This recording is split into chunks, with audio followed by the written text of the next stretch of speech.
نحمدہ و نصلی و نسلم علی رسول الکریم، اما بعد۔ نبی کریم صلی اللہ علیہ وآلہ وسلم نے حضرت زید اور حضرت ابو رافع جو آپ کے غلام تھے ان کو روانہ کیا مکۃ المکرمہ تاکہ حضور کے گھر والوں کو لے کر آ جائیں۔ تو پہلی قسط میں جس طرح ذکر کیا گیا تو وہ گئے تو حضور علیہ السلام نے ان کو 2 اونٹ دیے تھے اور 1500 درہم دیے تھے۔ تو وہ چھوٹا قافلہ لے کر واپس آئے، اس میں حضرت بیوی ام المومنین سودا رضی اللہ تعالی عنہ اور حضرت سید الکونین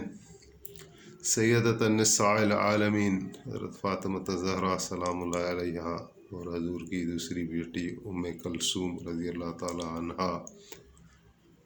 اور حضرت زید کی گھر والی حضرت ام ایمن رضی اللہ تعالی عنہ، اس کا بیٹا اسامہ بن زید، اور حضرت ابو بکر کے بیٹے نے بھی دیکھا حضرت عبداللہ بن ابی بکر نے، تو وہ بھی اپنی والدہ اور اپنے گھر والی کے ساتھ وہ قافلہ بنا کر سارے آ گئے مدینے۔ اور اس سے پہلے مسجد نبوی کی تعمیر ہوئی تھی، تو اب 7 مہینے ابو ایوب انصاری رضی اللہ تعالیٰ عنہ کے گھر میں رہے، اور بعد میں اللہ تعالیٰ نے حکم دیا کہ آپ مسجد بھی بنوائیں اور اپنے لیے حجرے بھی بنوائیں، تو مسجد نبوی کی تعمیر کی گئی۔ اس کے لیے وہ جو پلاٹ تھا وہاں حضور کی اونٹنی بیٹھا کرتی تھی، اور وہ 2 یتیم بیٹے تھے حضرت اسعد بن زرح کی، وہ زیر نگرانی تھے، تو ان بچوں کو وہ رقم دی گئی، ان سے وہ زمین خریدی گئی اور زمین کو ہموار کیا گیا اور مسجد نبوی کی تعمیر شروع کی گئی، جس میں رسول اللہ صلی اللہ علیہ وسلم نے خود بھی حصہ لیا، صحابہ نے حصہ لیا۔ حضرت عمار کا قصہ آ رہا ہے، حضرت عمار بن یاسر بڑے رتبے کے صحابی ہیں مہاجرین اولین میں سے، تو وہ بڑے شوق کے ساتھ جوش کے ساتھ کام کر رہے تھے۔ لوگ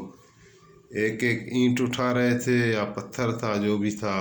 تو یہ جو ہے 2 اٹھا رہے تھے اور کہتے جا رہے تھے کہ ایک جو ہے وہ اپنی طرف سے ہے اور ایک میں رسول اللہ صلی اللہ علیہ وآلہ وسلم کی طرف سے اٹھا رہا ہوں۔ تو آپ دیکھ کر خوش ہو رہے تھے، اور پھر آپ نے فرمایا کہ افسوس کہ عمار جو ہے وہ باغیوں کے ہاتھوں قتل کیے جائیں گے، شہید کیے جائیں گے، یہ ان کو جنت کی طرف پکارتا ہوگا اور وہ جو ہے اس کو جہنم کی طرف پکارتے ہوں گے۔ تو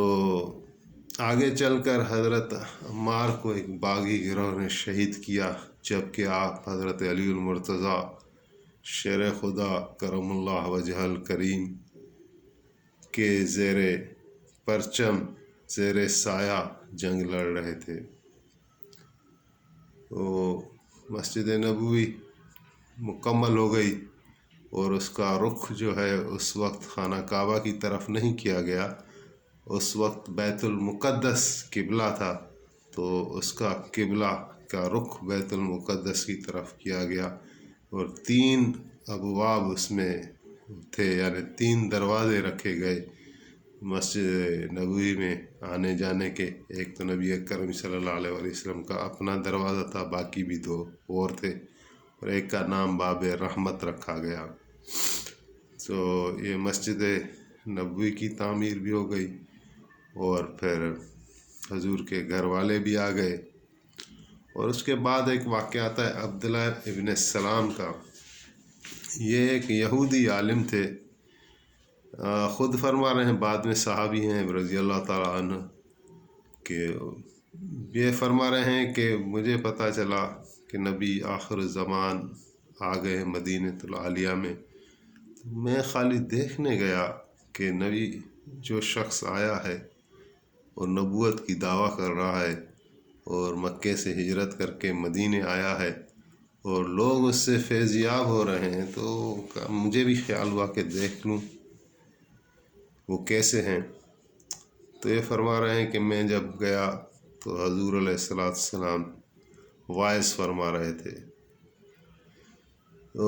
سب سے پہلے جب میری نظر حضور کے چہرے مبارک پر پڑی تو میرے دل نے آواز دی کہ ایسا چہرہ رکھنے والا شخص کبھی جھوٹا نہیں ہو سکتا، کسی جھوٹے شخص کا اس طرح چہرہ ہو نہیں سکتا۔ تو دل پر اثر ہوا۔ پھر آپ کا کلام سنا، آپ فرما رہے تھے ایھا الناس افشوا السلام واطعموا الطعام وصلوا الارحام وصلوا باللیل والناس نیام تدخلوا الجنۃ بالسلام۔ 4 باتیں اور بڑی درجات کو بلند کرنے والی حضور اپنے واعظ میں فرما رہے ہیں، اور یہ عبداللہ بن سلام پہلی مرتبہ حضور کو دیکھ رہے ہیں اور کلام سن رہے ہیں۔ آپ نے فرمایا اے انسانو یا ایھا الناس افشوا السلام، سلام کو عام کرو، السلام علیکم السلام علیکم السلام، واطعموا الطعام، لوگوں کو کھانا کھلاؤ، وصلوا الارحام، اور رحموں کو جوڑو۔ رحم کہتے ہیں اس کو، یعنی جس میں بچہ پرورش پاتا ہے، ماں کے پیٹ میں جو بچے دانی ہوتی ہے، رحم کہتے ہیں اس کو۔ تو رحم کو جوڑو، یعنی رشتہ داریوں کو جوڑو، رشتہ داریوں کو توڑو نہیں، رشتہ داروں کو جوڑو۔ وصلوا الارحام وصلوا باللیل والناس نیام، اور رات کو وصلوا باللیل، رات کو نماز پڑھو، والناس نیام، اور اس وقت کہ انسان جب نیند میں ہو، جب سارے سو رہے ہوں، تو اس وقت کی نماز پڑھو۔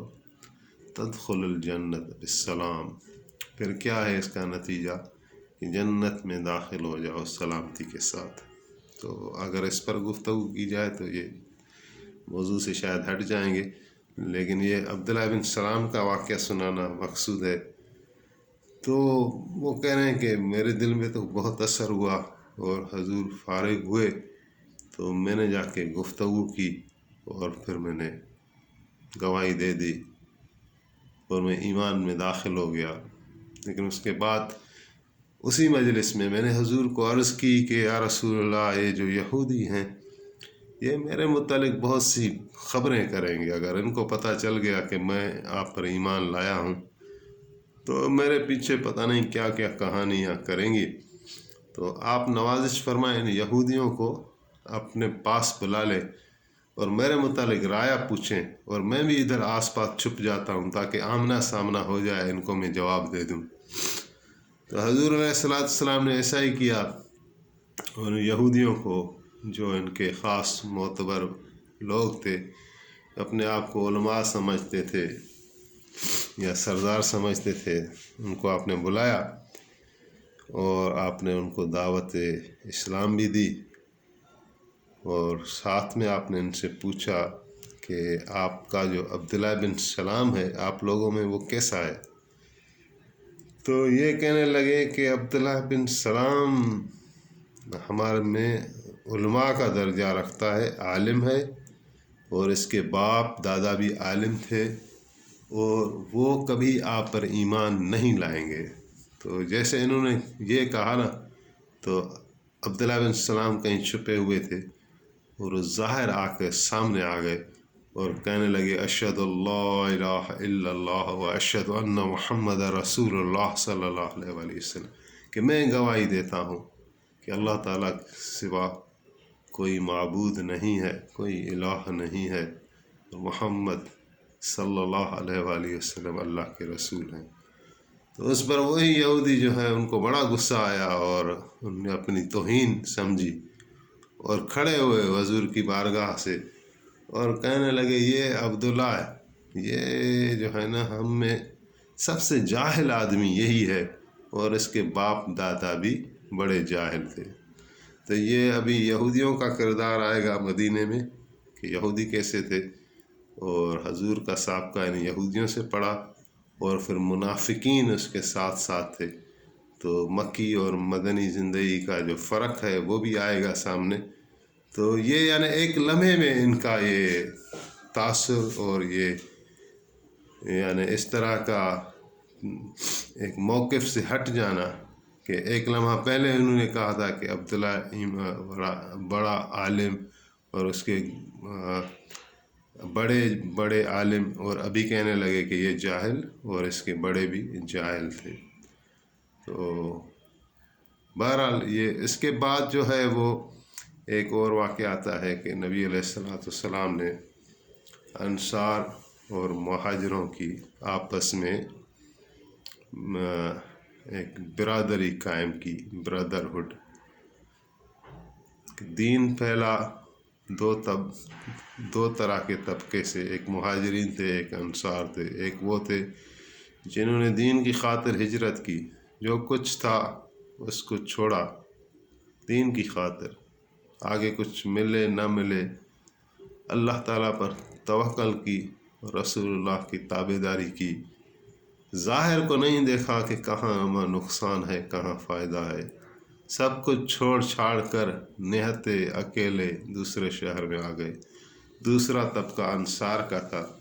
جنہوں نے دعوت دی تھی، جنہوں نے اس پیغام کو قبول کیا تھا، جنہوں نے نبی علیہ السلام کی راہوں میں، حضور علیہ السلام کی راہوں کو کشادہ کیا، آپ کو ویلکم کیا اور آپ کی یعنی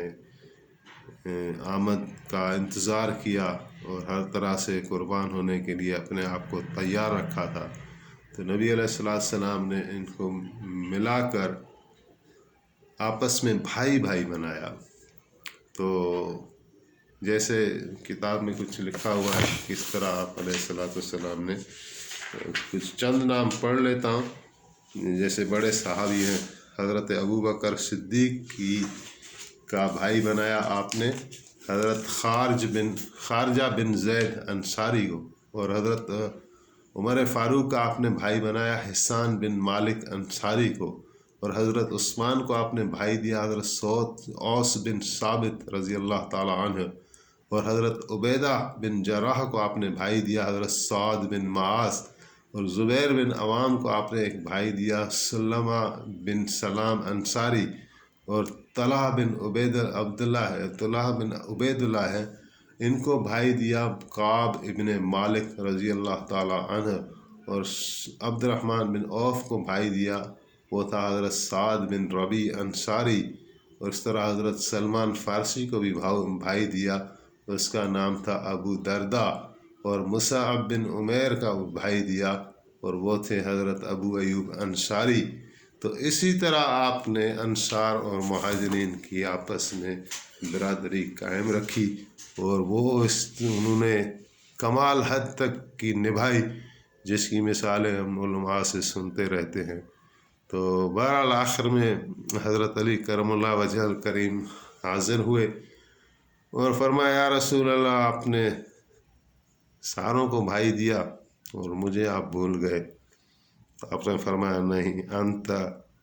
انت آخی فی دنیا والآخرت، علی تم میرے بھائی ہو دنیا میں بھی اور آخرت میں بھی۔ سبحان اللہ۔ تو اس کے بعد جو ہے ایک واقعہ آ رہا ہے، وہ ہے اپنا چارٹر آف مدینے کا۔ یہود کے 3 بڑے قبیلے تھے جو مدینے میں رہتے تھے یا مدینے کے آس پاس رہتے تھے۔ ان میں ایک تھا بنو نذیر، پھر ایک بنو قینقاع، پھر ایک بنو قریظہ۔ یہ 3 بڑے قبیلے تھے یہودیوں کے۔ یہ تینوں مل کر یعنی ان کے مین افراد حضور کی خدمت میں آئے اور کہنے لگے کہ ہم آپ کی خدمت میں آئے ہیں کہ آپ سے صلح نامہ کر لیں۔ آپ نے ان کو اسلام کی دعوت دی، لیکن وہ کہنے لگے کہ اس وقت ہم یا رسول اللہ یا محمد بن عبداللہ صلی اللہ علیہ وسلم کسی اور مقصد سے آئے۔ آپ نے کہا بیان کرو۔ کہنے لگے کہ ہم آپ سے صلح کرنا چاہتے ہیں کہ آپ ادھر آ گئے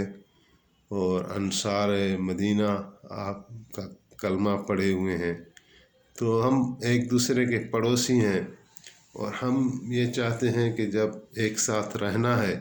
تو اس طرح رہیں کہ آپس میں ایک بھائی چارہ قائم ہو، اور ایک دوسرے سے ہم کو کوئی خوف نہ ہو، ہماری دشمنی نہ ہو۔ تو کچھ یعنی ان باتوں پر آپ سے ہم معاہدہ کر لیں، تو آپ نے ان باتوں کو پسند کیا اور اس طرح ان یہودیوں سے معاہدہ بن گیا، جس کو بڑی اہمیت حاصل ہے تاریخ میں۔ اس کو انگریزی میں بولتے ہیں چارٹر آف مدینہ یا میثاق مدینہ بھی بولتے ہیں۔ تو یہ ایک ریٹن فارم میں آ گیا، اور کہا جاتا ہے کہ دنیا میں یہ پہلا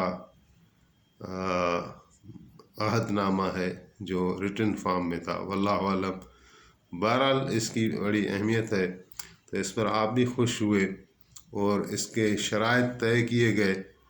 اس میں شرائط میں یہی تھا کہ مسلمان اور یہودی ایک دوسرے میں پڑوس میں ہیں تو دوست بن کر رہیں گے، اور ہر طرح کی ایک دوسرے کے ساتھ مدد کریں گے اور دشمنی اختیار نہیں کریں گے۔ اس میں ایک شرط یہ تھا کہ اگر باہر سے کوئی دشمن آتا ہے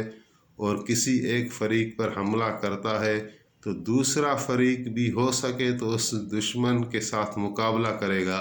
لیکن کسی وجہ سے اگر وہ مقابلہ اس دشمن کا نہیں کر سکتا تو کسی بھی صورت میں دوسرے کو یعنی اپنے فریق کے خلاف مدد نہیں دے گا۔ اور ایک نقطہ یہ تھا کہ آپس میں جو بھی اختلاف ہوگا تو نبی کریم صلی اللہ علیہ وآلہ وسلم اتھارٹی ہوں گے، حضور جو فیصلہ کریں گے وہ سب کو قبول ہوگا۔ اور ایک شرط یہ تھا کہ اگر کسی نے اس عہد نامے کی مخالفت کی اور عہد کو توڑ دیا تو مخالف فریق کو حق ہوگا کہ وہ جو چاہے فیصلہ کرے، جو قدم اٹھائے وہ روا ہوگا۔ تو اس طرح یہ عہد نامہ طے پا گیا، اس کو میثاق مدینہ کہتے ہیں۔ اور اسی طرح ایک مدینے میں دولت مشترکہ قائم ہو گئی اور ایک ریاست کا ایک نظام قائم ہو گیا، اور حضور علیہ السلام کو بحیثیت حاکم یہودیوں نے بھی تسلیم کر لیا، اور ایک یعنی دستور عمل ایک آ گیا، اور مسلمانوں کے لیے بھی ایک یعنی قوت کا سبب بنا۔ تو باقی واقعات کو انشاءاللہ آگے بیان کرتے ہیں۔ اللہ تعالی ہمیں اس کی توفیق دے، آمین۔